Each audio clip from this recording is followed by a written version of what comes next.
Call our meeting to order. This is a regular meeting of the Mayor and Borough Council of the Borough of Seaside Park, County of Ocean, State of New Jersey, held on Thursday, January 11th, 2024, advertised to begin at the conclusion of the work session, which has just now ended. Pursuant to the provisions of New Jersey's Open Public Meetings Act, adequate notice of this meeting was properly provided by transmitting the notice of the meeting for publication in the Asbury Park Press and the Star Ledger on January 5th, 2024. Notice of the meeting of the governing body also has been posted in the corridor of the municipal building and in the office of the municipal clerk. Roll call. Councilmember Anfield? Present. Councilmember Condos? Yes. Councilmember Connor? Yes. Councilmember Kraft? Yes. Councilmember Rotunda? Yes. Council President Wilk? Yes. Mayor Pearson? Here. Thank you. Let's all rise now for a moment of silence to be followed by the Pledge of Allegiance.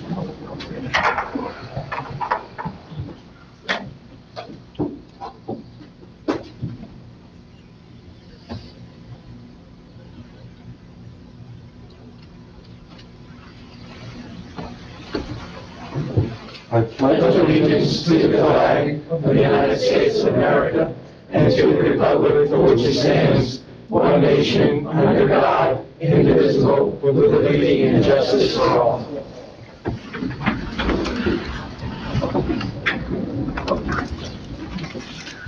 The next item on the agenda seeks approval of the minutes. The minutes are for January 4th, 2024, reorganization, December 28th, 2023, a work session, December 28th, 2023, a regular meeting. Motion to approve. I'll second it. Motion by Councilmember Condos, seconded by Council President Wilk. Roll call. Councilmember Condos? Yes. Council President Wilk? Yes. Councilmember Anfield? Yes. Councilmember Connor? Yes for January 4th, and I abstained for the both 28 meetings, as I was not a member. Okay. Thank you. Councilmember Kraft? Yes. Councilmember Rotunda? Yes, as to January 4th, and I'll abstain on the other two. I wasn't here. Okay. Thank you. Motion approved. Next are payments of claims. 2024-50 is a resolution, payment of claims, a bill list from December 29th, 2023 to January 11th, 2024. Any comments from the council? If not, a motion? So moved. Mayor. Motion by Councilmember Kraft, I'll second it. second by Councilmember Amabile. Roll call. Councilmember Kraft? Yes. Councilmember Anfield? Yes. Councilmember Condos? Yes. Councilmember Connor? Yes. Councilmember Rotunda? Yes. Council President Wilk? Yes. Motion approved. Next are resolutions. I'll read in summary fashion. Number 51, authorizing advertisement and receipt of bids for the demolition Desert Palm Motel, as per discussion at the work session. 52, adjusting compensation for the part-time maintenance worker for the Department of Public Works. 53, appointing Class 1 and Class 2 special law enforcement officers for the calendar year 2024. Number 54, authorizing the purchase of goods and services in accordance with the provisions of NJSA 48-11-12 concerning contracts entered into on behalf of the State of New Jersey by the Division of Purchase and Property in the Department of Treasury. 55 is appointing Phoenix Advisors, LLC, as financial advisors for the Borough of Seaside Park. 56, appointing a seasonal employee for the Department of Public Works. 57, authorizing the sale of surplus property no longer needed for public use on an online auction website, as per the discussion at the work session. 58, authorizing the municipal clerk to advertise requests for proposals for Borough Council for the year 2024. 59, appointing Joshua Schroeder as a senior maintenance repairer. 60, appointing Andrew Tortorella as a senior maintenance repairer. 61, appointing Ryan Wallner as a senior maintenance repairer. 62, appointing Joseph Walker as a provisional senior maintenance repairer. 63, appointing John Porter as a maintenance repairer. And 64, appointing Jenna Jankowski as the municipal clerk and registrar and authorizing the execution of an employment agreement with her for such position. Any questions or comments from anyone on council as to any of the resolutions? I'll just make the comment on the ones for the senior maintenance repairs, 59, 60, 61, 62, 63, that these have been things that we've been discussing for quite some time with Department of Public Works, who, as many of you may know, is very understaffed from where they ought to be. And our, belief and feeling is that they're really the backbone of the community, and without the right staff there. We've lost a bunch of people to either retirements or other opportunities that they have. And, this is the first step in making sure that we do have the right level of craftsmen and service that the town requires. So I'm excited about each of them getting that new title. Thank you, Gina, and thank you and members of the committee and our administrator, all the hard work that went into the preparation, the many meetings, negotiations and the like, and making sure that this did happen for the reasons you've aptly stated. I'm also in council. Any questions, comments on any of the resolutions? Hearing none, it's our practice to allow public comments on resolutions that are not required by law. So if anyone has any comment on any resolutions from the public, if you could give your name and address as to same. Seeing none, I would close the public portion and I'd entertain a motion from the council as a consent agenda for the resolutions. So moved, Mayor. Motion by Councilmember Kraft I'll second. and seconded by Councilmember Connor. Roll call. Councilmember Kraft? Yes. Councilmember Connor? Yes. Councilmember Anfield? Yes. Councilmember Condos? Yes. Councilmember Rotunda? Yes. Council President Wilk? Yes. Motion approved.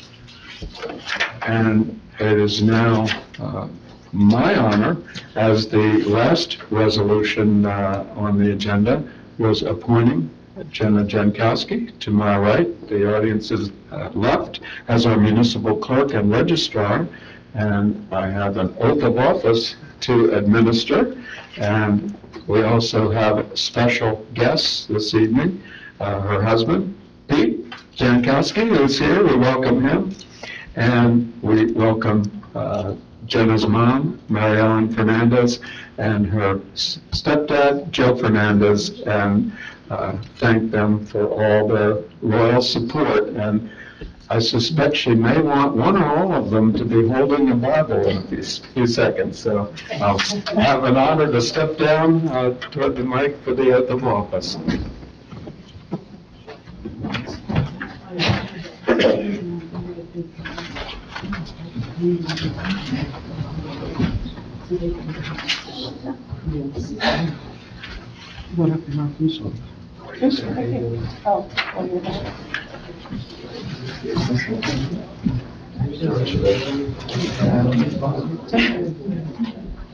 Repeat after me.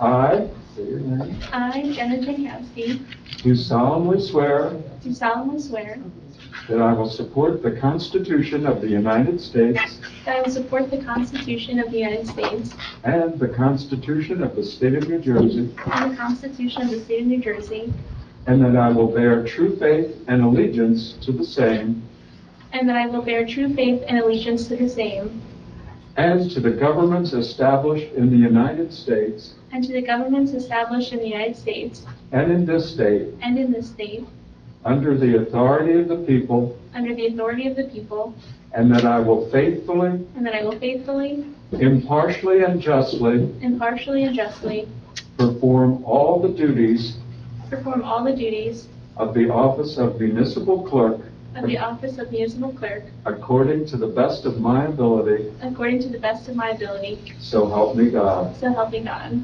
Congratulations.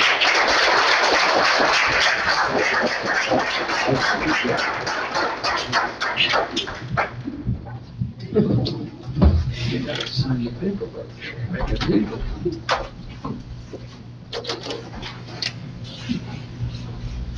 All right.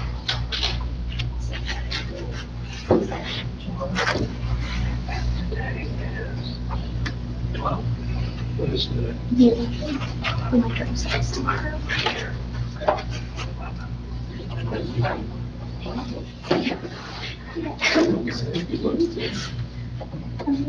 Sure. I just want to say thank you to everyone for voting me and giving me this opportunity. I really appreciate it, and I'm going to serve the town to the best of my ability. Thank you.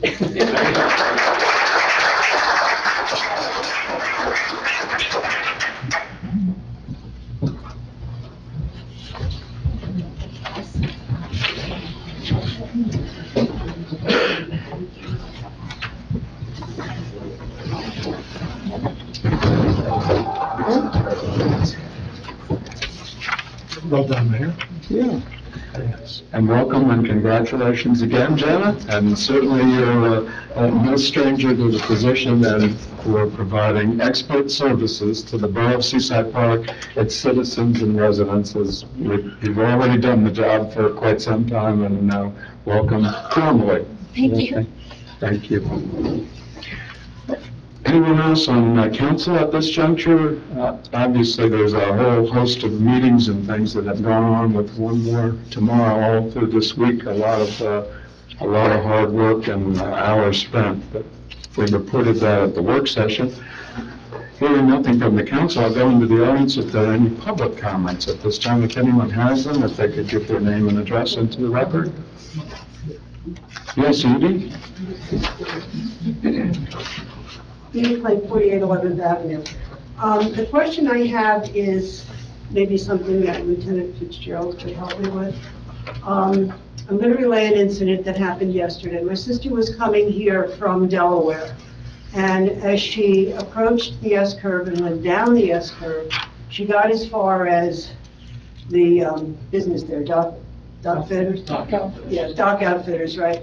And there were two Seaside Park policemen that directed her to turn left and go through the cut-through and come back up the other side, like, you know, it's like they're leaving town. And as she's driving, she's thinking, I'm going to end up going over the bridge. That's not what I want to do. So she pulled over to think about it for a minute, and she saw a woman from Pelican Island that, she said looked every bit as mad as she did, making a U-turn. So she thought, well, okay, I'll go in this street. And you couldn't go in very far because all of Pelican Island was flooded.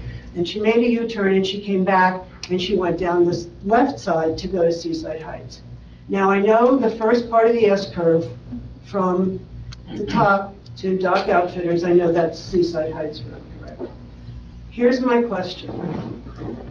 Do the two police departments, are they on good terms with each other, would you say? Would it not have been a better idea to call the Seaside Heights Police Department and ask if they could station two of their policemen at the top of the S-curve? Because I would assume that there'd be all kind of legal liabilities to put our two policemen up there.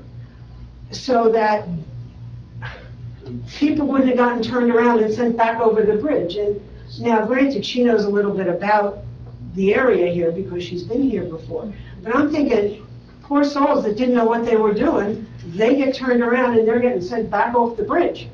So that's my question. Should we have this issue in the future? Do you think it's possible, and maybe you're not the one to answer the question, maybe it's the chief, but I don't know what he is. Would it be possible to investigate doing something like that that would be more convenient for motorists?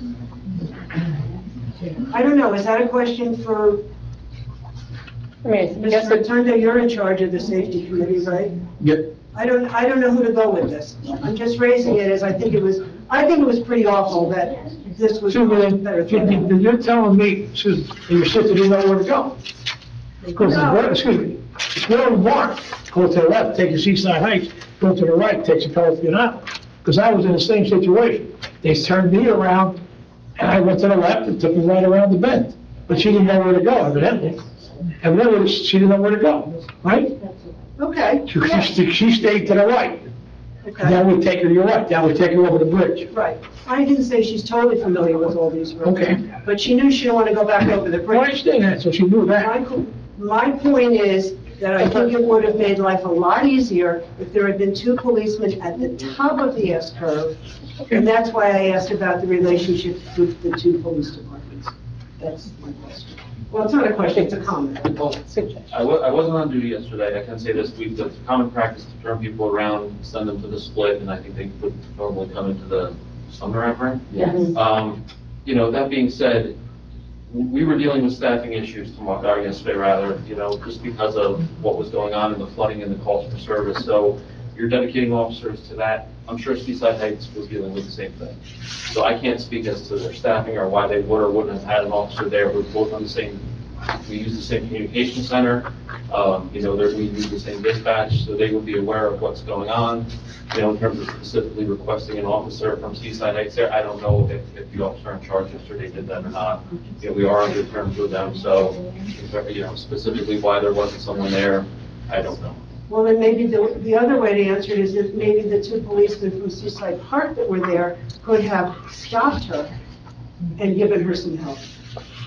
I'm just saying, I think there's a better way to handle that than the way it was handled. There's alternative ways, and that's my point. Okay. Yeah, Edie, our committee's gonna set up a meeting with the chief, and I'll bring that up. Okay, thank you. I know it's January, and I know we're a ways from the summer, but last year we talked about, I believe Alan brought it up, I'd like to suggest that the council revisit the idea of a curfew for young people before we get into the possibility of these gangs of kids, groups of kids that travel and create havoc, and we know that towns to our north have passed curfews, and that as each town passes a curfew, the groups of kids seem to move south, and guess what? We're further south. So I don't know which committee that would be, but I'd like to recommend that, is that you, safety, is that you again? Okay, well, there's another job. Thank you.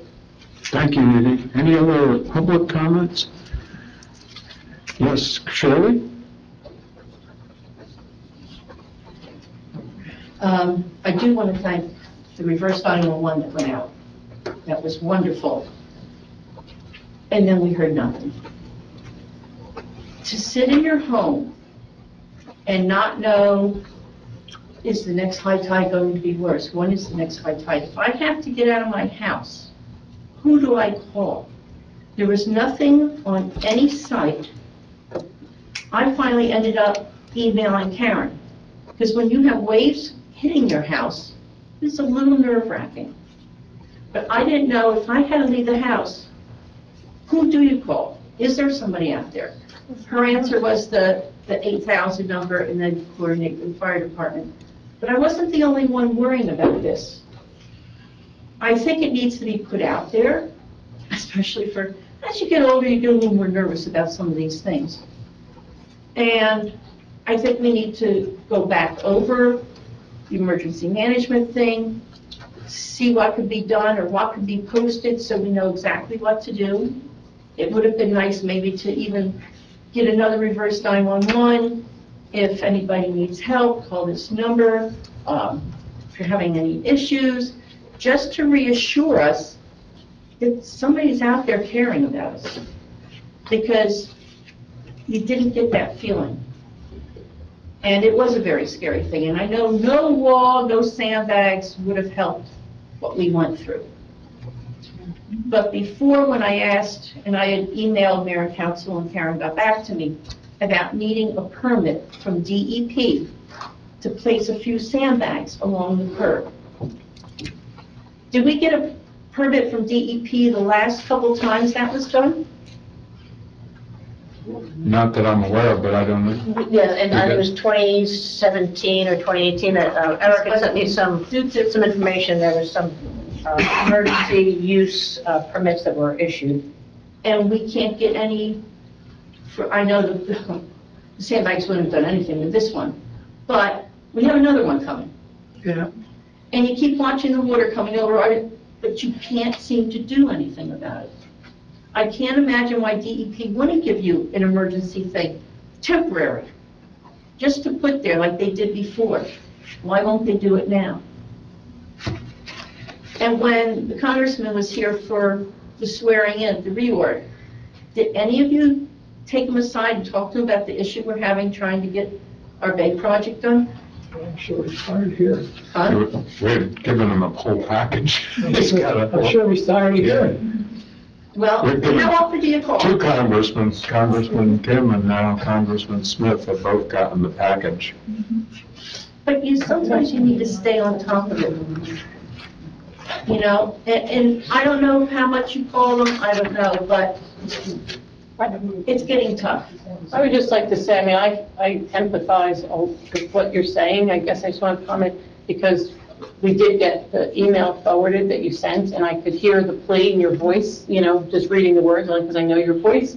But my understanding, I don't want to put him on the spot, but my understanding is the mayor called the DEP exactly, you know, to try to get it. So it's not as simple as you imply it to be. And I think I think Edie had brought it up once before. I mean, I'd encourage the residents to be calling your county. You should be calling because they know what we've asked for. But the more people that contact them, the better. Because it's coming from you. You're the homeowner that lives there. You're Well, I already suffering sent through pictures it. to the congressman. I'm just saying, the more people that do that, that's really, I think, something that would help you. Ask what And would who help. I is think it? that helps. Who is it we're contacting? Is it the county? Is it the Commissioners, the DEP? Is it commissioners, the Congress, yeah, State senators, Yeah. senators, yeah. state senators, all of them. But back to the 911, I thank you for putting that out, but maybe a follow-up through it, just to reassure us that, and I couldn't fill sandbags because the sand was wet, and I'm not shoveling that anymore. And it wouldn't have done any good anyway, I already got 20 inches in there. So, thank you. Thank you, Shirley. Any other public comments? Hearing none, I would close the public portion. And anything further from council? No, but Hearing nothing, I entertain a motion. so moved. To adjourn. Motion by Councilman Kraft, Second. second by Councilmember Condos. Roll call. Councilmember Kraft, Yes. Councilmember Condos, Yes. Councilmember Anfield, Yes. Councilmember Connor, Yes. Councilmember Rotunda, Yes. Council President Wu, Yes. motion approved. Thank you. Thank everyone for coming out this evening.